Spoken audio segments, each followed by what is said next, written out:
Hello everyone and welcome to another episode of I'll Try That podcast. This week, as always, I am joined by Mr. Matthew Bala. Huh? What? Oh, hi. And where in the world are you right now, Richard Travwell? Hola, Spain. No. Okay, we've done the classics. But to be fair, that one also could do most of South America. Yeah, so, yeah. Be the same next week, but in Peru. So, Argentina. Look, so far I've done a different one every week, so we'll get to the more convoluted countries at some other point. You're not gonna be allowed to do bonjour, French Canada.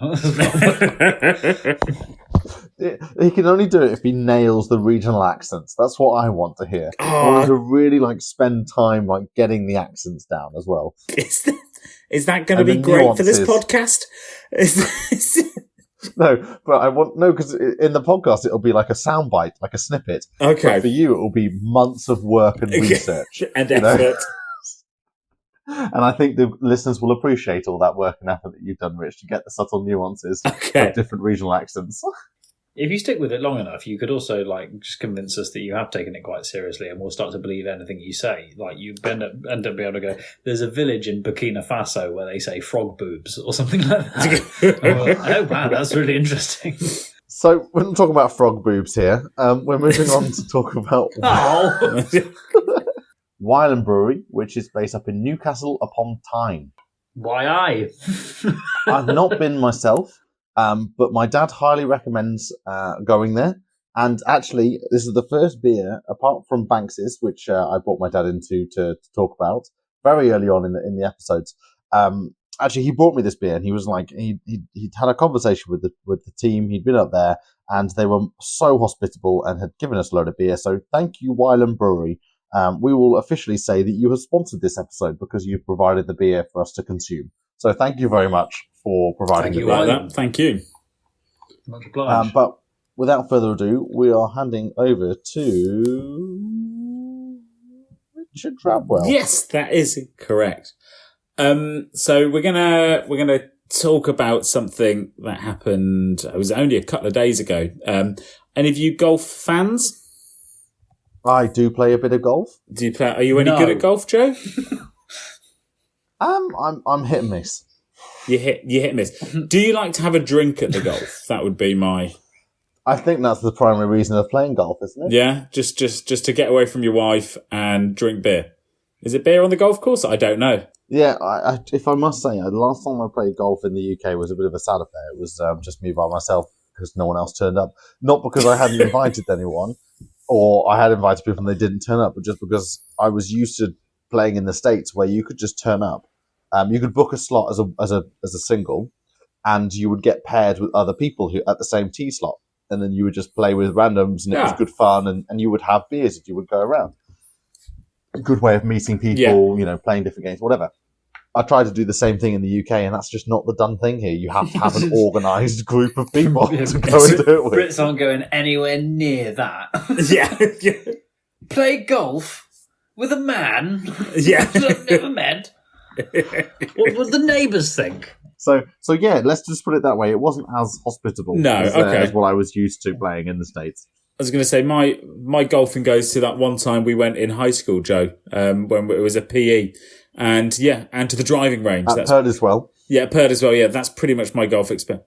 Was it Purdiswell, or did we actually go and play some holes, or was it at the driving range in Lower Wick? No, Purdiswell, we actually went and played some holes. Yeah, 8. I failed miserably. But yeah. And so much so that we failed short of the half 9. Yeah. we only did 8. Yeah, we only did 8 holes. We walked that last hole because it was just going so badly. Yeah, we'll just leave this one. But the reason I bring it up is because you've got the Phoenix Open in America happened a couple of days ago, and they have where is the Phoenix Open? I reckon it's in Arizona. Scottsdale. Where is it? Scottsdale? Arizona. Yeah. But yeah, were you joking, Joe, when you said I wonder where that is? If I'm quite honest, I didn't actually made the connection. too soon. Until you said Arizona, I was like, Phoenix, what's that all about? And I was like, oh yeah, Phoenix, Arizona. Yeah, okay. Yeah. It's for golfers who rise from the ashes.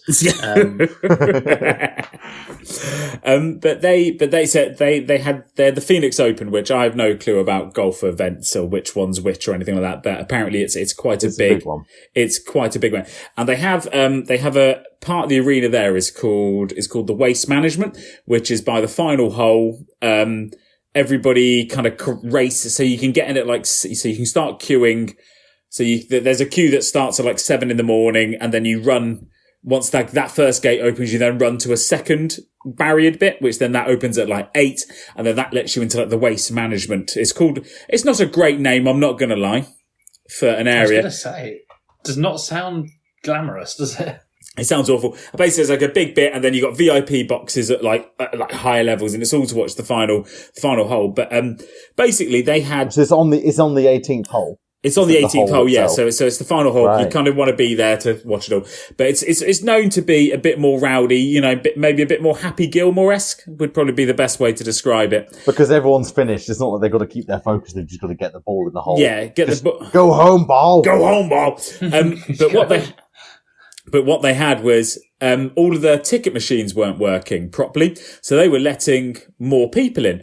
And apparently there was something like 500,000 more people across the whole course than was meant to be. Oh my God. That's not an insignificant number. 500,000 more people. So basically they were running it. But they'd also then, loads of people had then broken into the VIP bar, which is in the waste management bit, which gives out free alcohol the whole time that was going out. So there was 200 plus flans. All were kicked out and arrested. 54 people arrested throughout the weekend. Absolute chaos. And there's a series of videos of people just, what looks like, in all honesty, having an absolute blast. Drinking all of the alcohol, all the beer and everything like that. But what they had to do was they had to cut off everything at 2:30. So there was no more alcohol consumed. But because the level of drunkenness people had got to in this event, the police had to shut it down and stop serving people alcohol. Staggering amounts of police arrests. Yeah. I was reading when I saw this. I understand it was won by a bloke called Nick Taylor. How much do you think he won? How much do you think the purse was for winning it? Oh, $1 million. Up. Higher. Wow. Higher. Wow. What did you win? 20 million. 20 million. Ooh. I'm going to have to check that. I believe it. I believe it. The TV million. rights alone would probably cover most of that as well. Plus, you've got 500,000 extra people there paying with tickets. Yeah, but they weren't buying alcohol. What? Hang on. There were not 500,000 more people there than planned, surely. Yeah, because they all broke in. There's not it could have been 500,000 in total, but that was added on to everyone else. So the people who brought a ticket, then everyone else had broken in. Blimey. That's a lot of people. I mean, 18 holes is a big playing area. It would, it's not a stadium we're talking about. We're talking about a queue at the bar, though, area. Well, that I think the problem was because everyone was smuggling alcohol in as well, because apparently the security was so lax. So they were just there. There's all videos on TikTok of everyone just strapping it to themselves to get into the waste management area.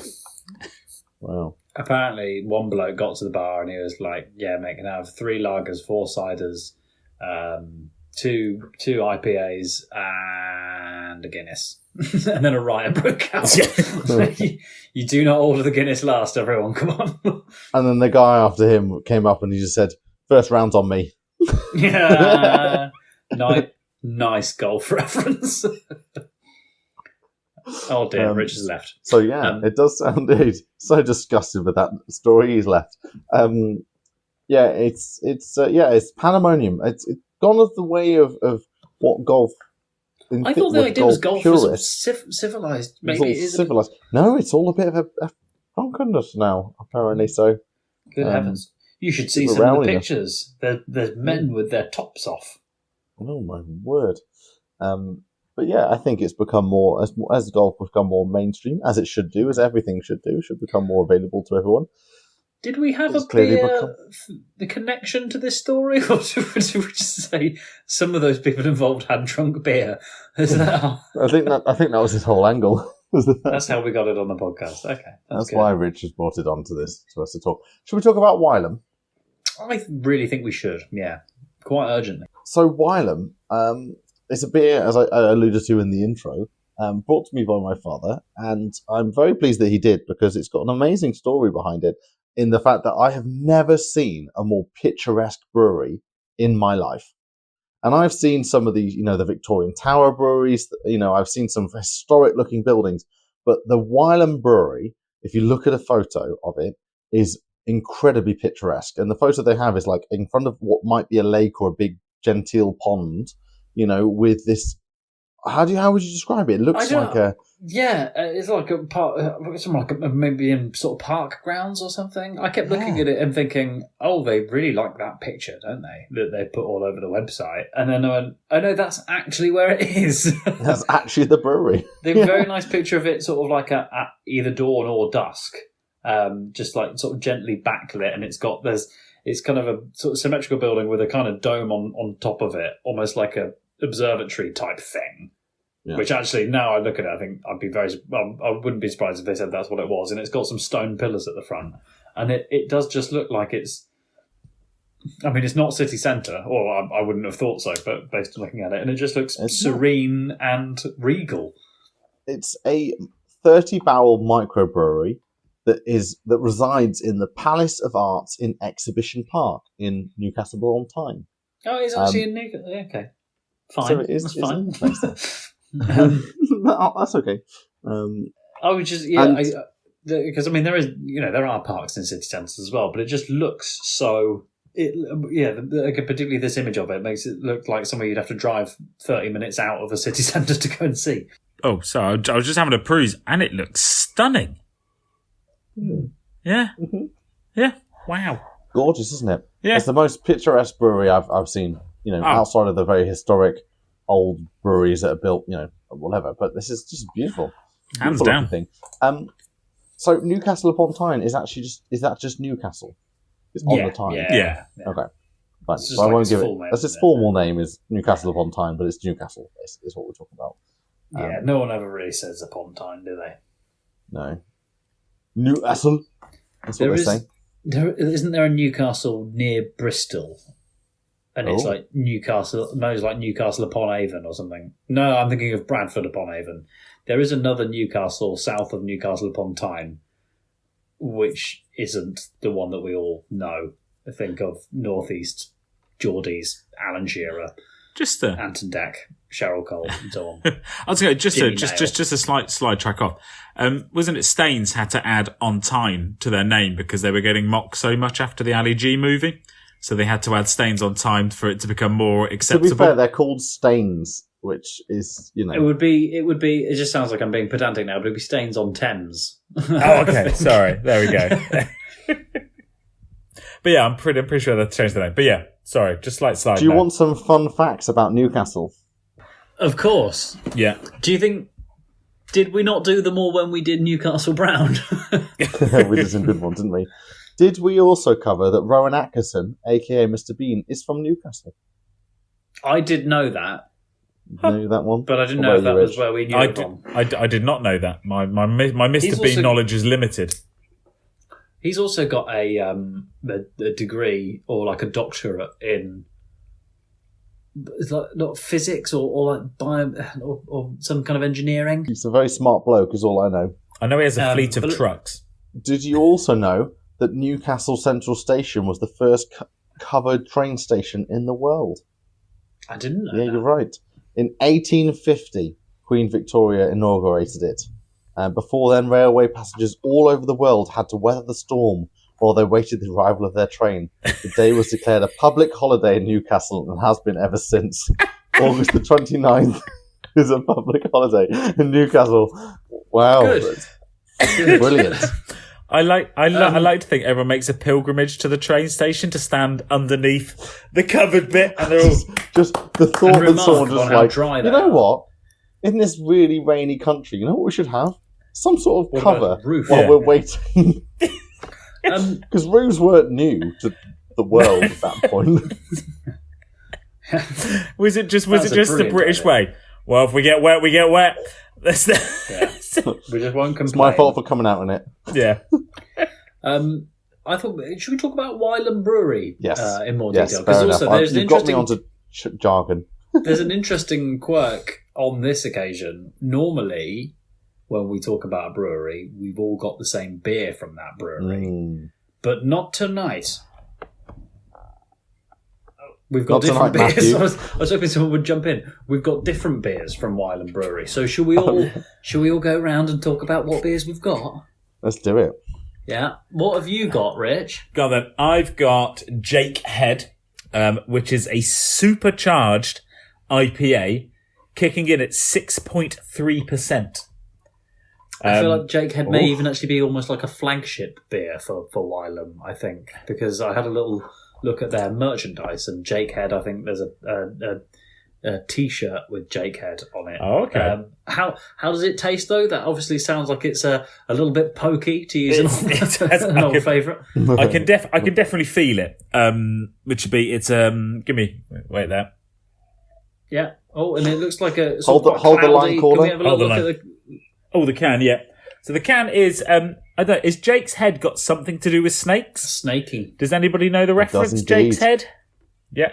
I don't know, but I know the snakes are involved there, and a lot of it is kind of like the iconography around Wylam is quite snake. There's lots of skulls and stuff. So there you go. No, I like that. Well, it's as Snakes. you use your words, it is very pokey. Kind of very It hoppy. looks quite Very quite cloudy. cloudy, and you'd expect maybe like a bit of sediment in the bottom of that. I'll be honest. I can reckon say. Well, it's kicking in with 4 different hops. Are you getting their superchargedness? What are you getting from the supercharged What's it- IPA? Supercharged has a certain imagery in my head of I'm going to be like, come on! I've basically downed a can of Monster, and I'm going to Yeah. go. You And, become a foghorn. yeah, I'm going to go and run a marathon. Or something like that, but I can get it. It's a very strong and it's a very powerful flavour coming through, which is what I think the supercharged is coming from. And I think definitely relates to the 6.3% as well. You can taste it is strong. It's hitting hard. I'm only going to be, if I was ordering this again, I'd be getting it maybe a half. I wouldn't be committing to a full pint of this, because it might be a bit too much with the flavour to drink a whole pint of it. Do not get me wrong, I'm really, really enjoying it, and it is really tasty, but a pint is just a little bit too much, and I think a nice half at the start of your evening, yes, definitely. That's my When I hear supercharged, I think of like double dry hopped IPAs. Yeah. But I think that's just a pale, isn't it? Yeah. Or just a normal IPA. But that's what it's put me in mind of. That's what I would expect to find in the glass. I think from a supercharged IPA. But I think adding supercharged to it, I'm not going, they've lied to me, sort of thing. I'm like, yes, this is, they've hit it in, they're chucking in the 4 hop sort of thing. You're getting that Ron Seal moment. It does exactly as it says on the tin. It does exactly as it says on the tin. I'm revving now. Like slightly vibrating after drinking it. Brilliant. And so, Barbara, have you got a more chilled out version of what Rich has had? So chilled out in percentage wise, yes. However, I would still say there's a fair bit of zip to what I've got. I've got Hickey the Rake, Limonata Pale. Ooh, okay. Which is really quite, That's interesting. Lemons. What makes it it's a lemony pale, is It's it? lemons. The hops are Chinook. I've merged Chinook and Mosaic there. It could also be Mozook. Chinook and Mosaic and lemon zest. And it's pretty lemony, basically. Not one I'd normally pick for February, because also lemons make me think of Sicily and those sorts of places. Rattlers. Come again? Rattlers. Rattlers Yes, beers. sorry. Yeah, I thought that was a Shandy. destination I wasn't familiar with. So it's maybe not one for February. However, I was really ready to hate it, and I don't hate it. Oh, interesting. Why were I you wouldn't- ready to hate it? What is it about it that you I were think ready it, to I think hate? it's that like I could get Or the you're head just a around. hate-filled individual? I am, yeah. Oh. So I think it's the lemons with the pale. Like you mentioned the rattlers, that's the sort of that's the sort of thing I would think of if you're going to combine lemon. But it's almost loads of those IPAs. Oh, this is sorry, pales rather. So it is juicy, but for me, it's not quite in that strata. Is that a word? It's good. I have a funny feeling you two would love it. Is it refreshing as like a pale ale? Because that's like clearly like that's like a big thing I think about pale ales. They're refreshing. Yeah, and lemons as well feel refreshing. Like you hear lemon, you would think refreshment, like lemonade. To me, this should be like unctuous, and I almost can't put it down, and I'd be racing back to the fridge for another one. Ooh. Not currently, I'm afraid. I feel almost bad saying it. Like I feel like I should, but it sounds like you're just drinking something with flavour for the first time, because you do just normally drink warm brown liquid, but that's something else. It's called beer, Rich. You might have heard of it. Yes, it's true that I am partial to a foaming pint of nut brown ale. It's true. This is pretty good. It is pretty good. I think you two would love it, and I am drinking it fairly happily. I'll weigh in with my beer. So I'm drinking Lush, the Luscious Pale Ale. So again, another pale ale. You've got the lemony one. I've got this one, and yeah, it is as you'd expect. It's full of vigorous flavour. It's hoppy. It's almost like my tongue is getting a bit like, you know when you've had sherbet, like too much sherbet, and it's like starts to get that little slightly back of your tongue gets a bit painful. I'm not there yet, but I'd imagine if I'd have had a second can of this, I probably would be getting there. And I think this is not to take away from the craft that Wylam Brewery are doing, because I think this is a really tasty beer. I'm getting a lot of flavour from it. But it's like, to both of your points, it's full on flavour. Like, you've got to be ready or oversaturated. I would say you've got to be like kind of done with your everyday beers. You kind of want to be in this scene of like having really like punchy beers. Like, you've got to love your punchy beers, like crafty. You're like, I love this stuff, you know. And then Wylam is like the next level of that. It's like they're doing some great stuff here. They're doing amazing beer. They're brewing in an amazing setting. That's, you know, that go up to Newcastle, go and see them in an exhibition park. It's amazing. You know, they're clearly lovely people, because, you know, hearing anecdotally from my dad how fantastic they were about, you know, trying to juggle around. They had an event on, but they're like, Dad just was like, oh my words, is it, you know, any chance you're selling some beers at the moment? I'd love to get some, and just got into a conversation. They were like, oh my God, of course, here, have some beers. You know, it was just like, wow, that's an amazing speech. So brilliant to them. But they're clearly like in a lane of like, you love your crafty beers. Let's put it that way. Yeah, actually, that's I think they described Hickey the Rake that I'm drinking as being like sherbet, was it a dib dab? That's probably about right, actually. But it's funny. I think I'm also comparing it in my mind to some of the sours that we've also tasted recently, and I was expecting maybe the sourness, but it's not a sour beer. It's still an IPA ultimately, so it has got proper hop profile. But yeah, so maybe I just was unprepared, and maybe the thing is, if you get through 3 or 4, sometimes your opinion of these beers changes, doesn't it? I would say to Wylam though, incredible glassware. Like the glassware that I've got from them is really quite stripped back. It's just got their logo on it, but it's really lovely. Really like a lovely. You can pour like most of a can out into it, and it's really good. Really good. So they've done design well. I think I really like it. It's quite striking, the design of the cans. And the aesthetic is very cool. Yeah, you see mine. Very cool. It's, quite edgy at the same time, isn't it? Skulls and top hats. It's cool, and even this one that doesn't have skulls, and it's just like Lush stuff. It's just cool. I like it. They've done a really good vibe on this. So yeah, they've done their branding really well. They've done their design really well. I think their branding could be bigger. I'd like to know more about Wylam, and I think their website leaves a bit to be desired. As someone who hasn't been to Newcastle, gone to experience them, I feel like but I've heard anecdotally some good stuff about them. I'd love to know more about them, so I think they should up their digital presence for those of us who are finding them out for the first time online and through other means. But no, it's good. I mean, let's face it, they're doing a lot of great work, because on Instagram they've got 56,000 followers. Blimey! Oh, Doing wow! very well for themselves. This is the difference between being based in Newcastle and Stourbridge, I'd say. and as we've just described, completely different to Stourbridge in the fact that they are like actually a cool place. You know, like Newcastle is a very cool place. sorry. You say take about that Stourbridge. back. I don't think anyone's going to be surprised by knowing that Stourbridge isn't a cool and happening place.